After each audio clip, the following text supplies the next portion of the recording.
بسم اللہ الرحمن الرحیم۔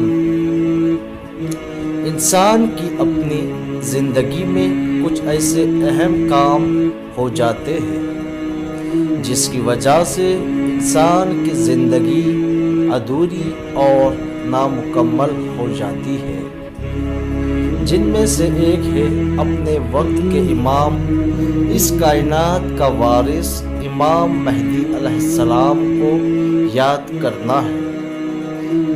اس سے زیادہ اہمیت اس بات کی ہونی چاہیے کہ جتنا ہو سکے اتنا امام کی معرفت حاصل کرے، کیونکہ رسول خدا صلی اللہ علیہ وآلہ وسلم کی حدیث ہے کہ من مات ولم یعرف امام زمانہ مات میتۃ جاہلیہ، جو بھی وقت کے امام کی معرفت کے بنا اس دنیا سے چلا جاتا ہے وہ جاہلیت کی موت مرتا ہے۔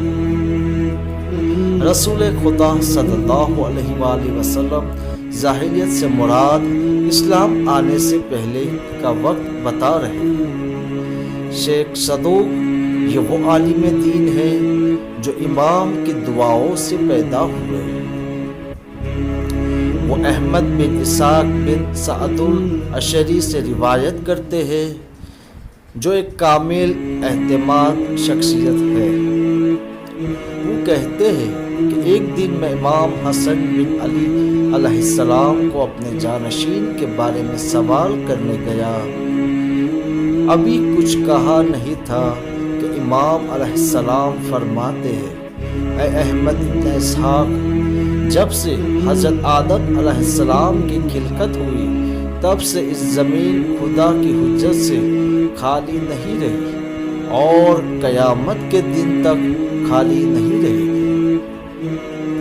خدا اس کی حجت کے ذریعے زمین والوں کی بلاؤں کو دور کرتا ہے اور اس کی حجت کے ذریعے سے بارش کو برساتا ہے اور اس زمین پر اس کے حجت کے ذریعے سے ساری برکت نازل کرتا ہے۔